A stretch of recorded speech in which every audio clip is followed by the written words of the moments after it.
بسم اللہ الرحمن الرحیم۔ دنیا کے ماہر لکھاریوں مورخین نے ایسے ایسے عقل مندانہ اور دور اندیش بادشاہوں کا ذکر کیا ہے جن کا ذکر کرتے وقت وہ لکھاری بھی قلم پکڑ کر سوچنے لگ جاتے تھے کہ آخر ان کو اتنی ذہانت اور عقل مندی اللہ نے کیسے عطا کی کہ کوئی انسان اتنی مشکلات کے باوجود کیسے اتنا سب کچھ سوچ لیتا ہے۔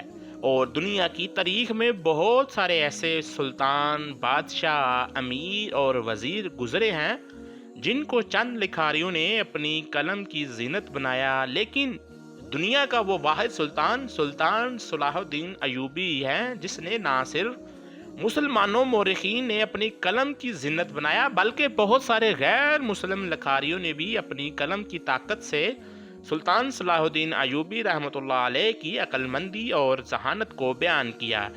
ایک چینی مورخ سلطان صلاح الدین ایوبی رحمۃ اللہ علیہ کی عقل مندی کا ایسا دلچسپ، منفرد اور ذہانت امیز واقعہ بیان کرتا ہے جس کو سن کر بڑے بڑے امیر وزیر بھی سلطان کے بعد سر پکڑ کر بیٹھ جاتے تھے۔ آخر سلطان بڑی بڑی مشکلات میں، بڑی بڑی جنگوں میں، حتیٰ کہ موت کو اتنا قریب دیکھ کر کیسے عقل مندی سے فیصلہ کر لیتے تھے، اور یہی وجہ تھی سلطان صلاح الدین ایوبی نے 90 سال بیت المقدس دشمنوں کے پاس رہنے کے بعد بھی فتح کر لیا۔ حتیٰ کہ اس وقت سلطان صلاح الدین ایوبی رحمۃ اللہ علیہ کے پاس زیادہ تعداد میں لشکر بھی موجود نہیں تھا۔ ایک دفعہ سلطان صلاح الدین ایوبی نے ایک پڑوسی بادشاہ سے ملنے آیا۔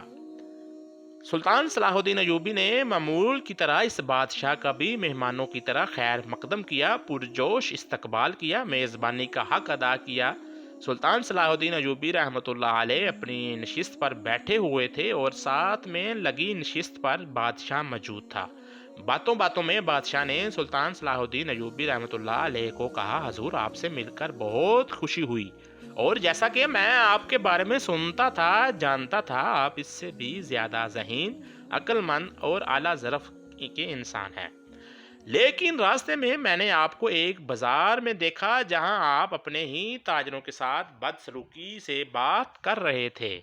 آخر اس کی کیا وجہ تھی کہ سلطان صلاح الدین ایوبی رحمۃ اللہ علیہ چونک گیا اور کہا، بادشاہ یہ تم کیا کہہ رہے ہو؟ میں تو کئی دنوں سے محل کے باہر ہی نہیں نکلا۔ تم کہہ رہے ہو کہ میں فلاں بازار میں تاجروں کے ساتھ بد اخلاقی سے پیش آ رہا تھا۔ بادشاہ نے کہا، سلطان معظم میری آنکھیں دھوکہ نہیں کھا سکتی، میں نے خود آپ کو اپنی آنکھوں سے وہاں دیکھا ہے۔ اتنے میں آپ کے ساتھ بیٹھے وزیر بھی بڑے حیران ہوئے کیونکہ وہ بھی جانتے تھے کہ سلطان کئی دنوں سے محل کے اندر موجود ہیں، تو پھر اس نے وہ سلطان صلاح الدین ایوبی کی جگہ کون تھا؟ لیکن سلطان صلاح الدین ایوبی رحمۃ اللہ علیہ سمجھ چکے تھے کہ اب دشمن کوئی اور چال چل رہا ہے، تو اتنے میں علی بن سفیان نے حضرت سلطان صلاح الدین ایوبی کے کان میں سرگوشی کرتے ہوئے کہا، حضور آپ کیا سوچ رہے ہیں؟ سلطان نے فرمایا، علی بن سفیان کو کہا، اس بات کی خبر کسی کو نہیں ہونی چاہیے کیونکہ دشمن نے ایک اور چال چلی ہے۔ اس دنیا میں ہر انسان کی ساتھ ہم شکل انسان ہوتے ہیں۔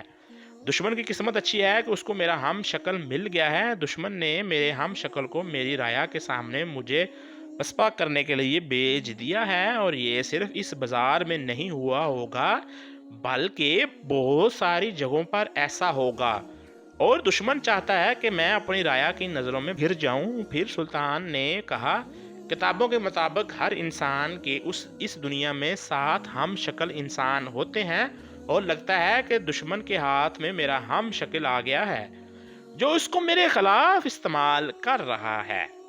وہ اس کو اس طرح استعمال کرے گا کہ ہر جگہ وہ میرے بیس میں اس انسان کو بیچ کر نہ صرف میرے کردار کو اچھالے گا بلکہ میرے اخلاق، میرے رتبے کو بھی خاک میں ملانے کی کوشش کرے گا۔ ہم نے ان کو نہ روکا تو ہماری رایا کے ساتھ ساتھ ہماری فوج بھی بہت افسردہ ہو جائے گی، کیونکہ وہ تو یہی سمجھیں گے کہ یہ تو حقیقت میں سلطان ہے۔ یہ سن کر علی بن سفیان نے کہا، حضور آپ کا مطلب یہ ہے اس بازار میں آپ نہیں تھے بلکہ آپ کا ہم شکل کوئی سلطان بن کر تمام لوگوں کے سامنے آپ کو بدنام کر رہا تھا۔